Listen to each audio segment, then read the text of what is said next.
Hello everybody, welcome back to Richmond. You can see before you that I have moved the loco shed and goods yard baseboard out of the way in order to access these two lines here and move these 2 points. So you can see them, there we go. So those 2 points are being moved.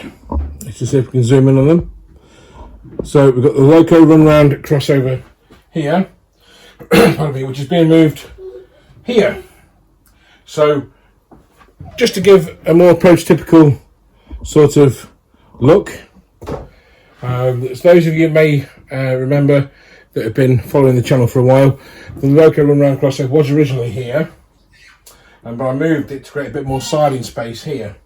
That's now no longer required, so what we're going to do is we're going to move these down there, and at the same time there is just here in front of the signal box, there's a bit of a hill just here. Now I may have inadvertently put that in by accident, trying to keep these tracks level here, but it's created a bit of a bump, so we're going to take that out, probably pack this point here and see if we can just get rid of that bump, put one piece of track in rather than 2 little pieces, and see how we get on with that. So that's the plan, and hopefully I'll be able to show you the results in a bit.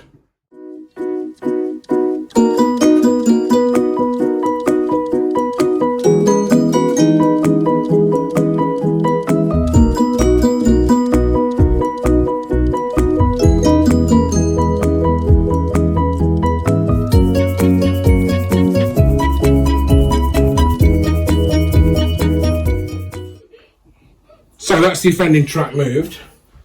These 2 points here are what formed the loco crossover. So if we just put them back together with difficulty, there we go. And they will go sort of around here somewhere. This one will have the point motor removed, as it will be having the underboard point motor. So we'll unclip that one just now. And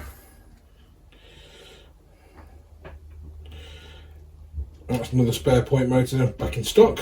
And we have one with an extended pin to go in its place. And the plan is, as we said in a previous video, I'm going to use the point motor mounted switches to show on the control panel, the future control panel, where everything will go. So what we'll quickly do is we'll just put everything in place just to show where it's all going, approximate places. So that'll go there, and this will go sort of here somewhere. I do believe there is a hole in there which we'll now cut out just to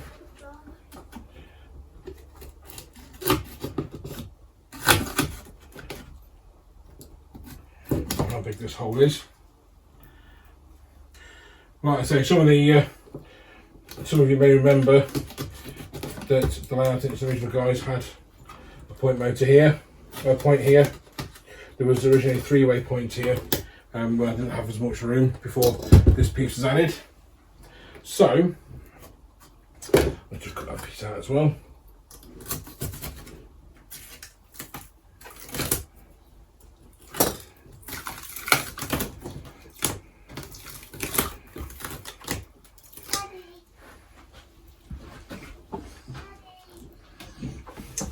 And then we'll just push this in there for now. And then we can see pods for noise. That's my son playing in the garden. So that is going to be about right. And if you can see that, just pan you around a little bit and tilt up. So the good shed's sort of in the way. Just bring the camera around. Sorry about that. And now you can see. So that'll be the approximate position.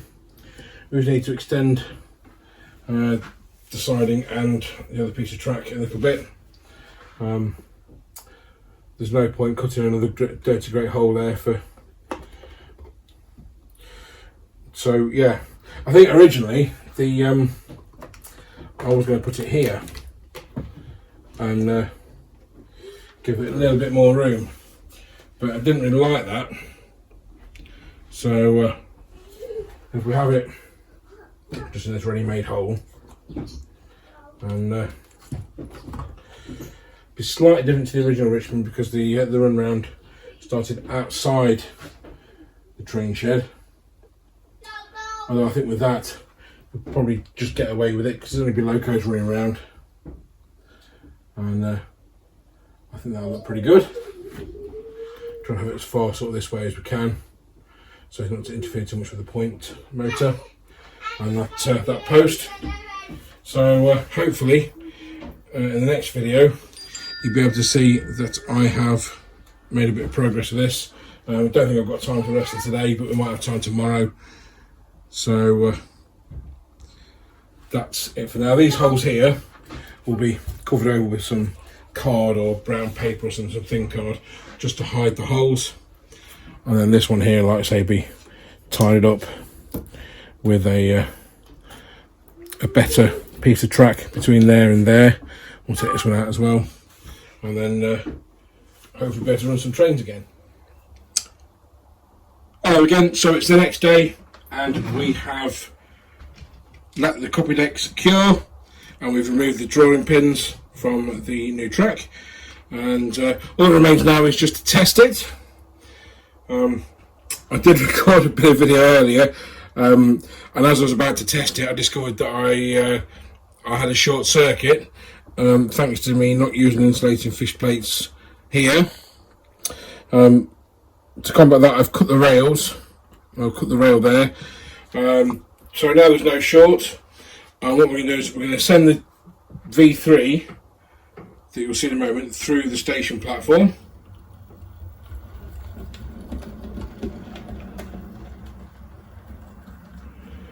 And that runs lovely.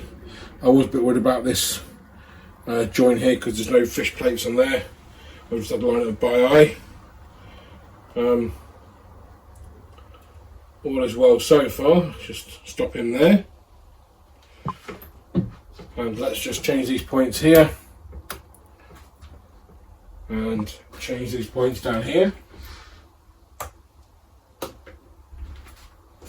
So just before we move off, this point here, there's no point motor attached to it at the moment, because I can't clip it directly to the underside of the point because of the proximity of the track to the station platform here. I've drilled a massive hole or cut one out of the jigsaw and make a right mess of the platforms. So instead I've drilled a big hole underneath, and we've got an extended pin point motor, which is this bad boy here, and we'll couple it with these mounting plates, and we'll screw that to the inside of the board, hopefully get it lined up properly. And then we'll also use these accessory switches that you've seen before. We need a ton of those, and they're going to show hopefully on the future control panel which way the points are set by just putting some power through it to various LEDs. And without further ado, let's bring the V3 back through the run round crossover as it would.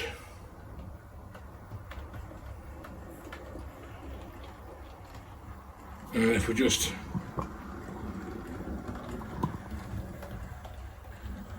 there's a little bit of a hump there still, but I'm a lot happier with that than I was. So if we just bring the V3 back again, you should be able to see, if I slow it right down, the dip, or the bump rather. There you go. So we just bring it back.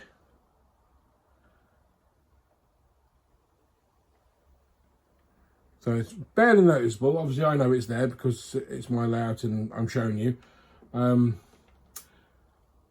That's, yeah, it's good enough. I don't think I'm going to get it much better without lifting all of the track and and all the cork tiles and the baseboard and doing it all again. Obviously, at the extent I've reached now with the layout, I'm kind of reluctant to do that. So yeah, so that'll do for now. The final thing to do is just to run a training and run it round just to see how we get on. So we're going to do that next. So what we're going to do is we're going to bring in my trusty K3 with a train of mixed Mark 1s and Thompson stock. 5 coaches.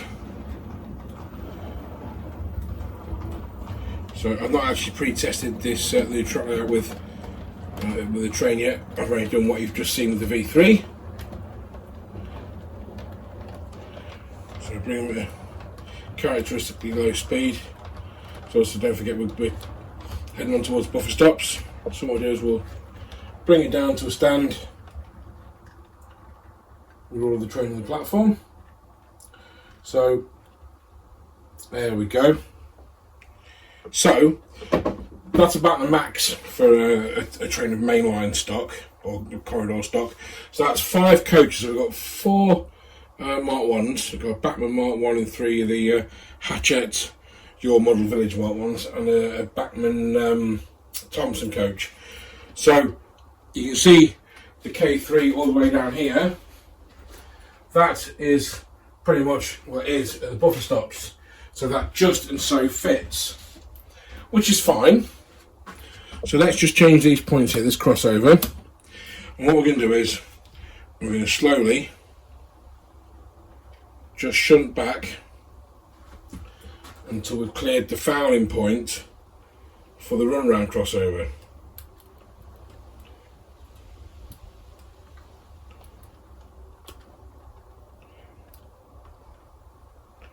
So ever so slowly, and the fouling point is coming up now. I think that'll do. So if we just pan the camera around a bit and tilt it down. There you go. So that's how much is sticking out off the platform. So it's a lot better than the most of the train sticking out with just the first sort of half a coach platformed. I'm a lot happy with that. So let's just see what happens when we run round.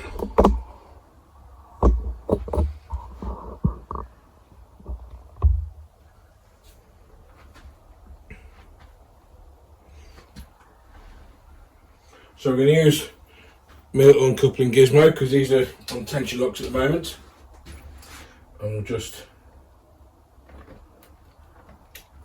uncouple the loco from there.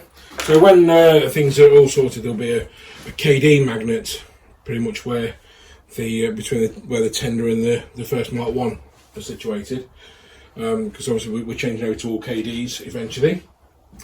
So now let's just draw the K3 forward, back into the train shed, and stop. So at this moment in time, we'd just like to point out that where the crossover starts, which is just inside the train shed here, on the real Richmond, they would start here. But like I said earlier in the video, the hole for the point motor for the other point is in such a location that it's got to be like that due to the radius and curvature and the length of the points. Not that big a deal, but let's just change these points. We may have to cut out a little sort of notch or curve out the platform just so that buffers and footsteps don't catch on the platform. So if we just run the K3 round, I'm just going to check. No catching, that's good.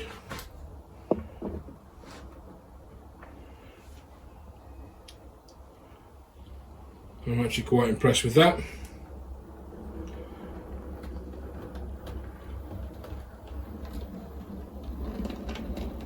So that'll run round through the the other main-to-main crossover. Okay, so now the K3 is just off the camera, just about to buffer up to the train. I'm just going to line the coupling up properly. So, with it being tension locks on here, I'm not, they don't really line up very well at all. And if we just push the train back slightly,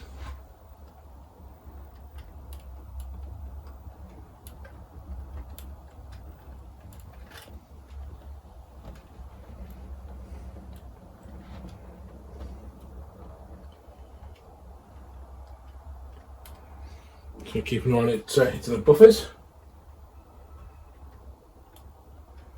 and that's doesn't really matter about the loco being on the platforms. Obviously, so one thing I'm not happy about is these tension lock couplings. With the tension locks on the couplings on the coaches, they pivot for curves, but obviously on the loco they don't. So they don't match up very well.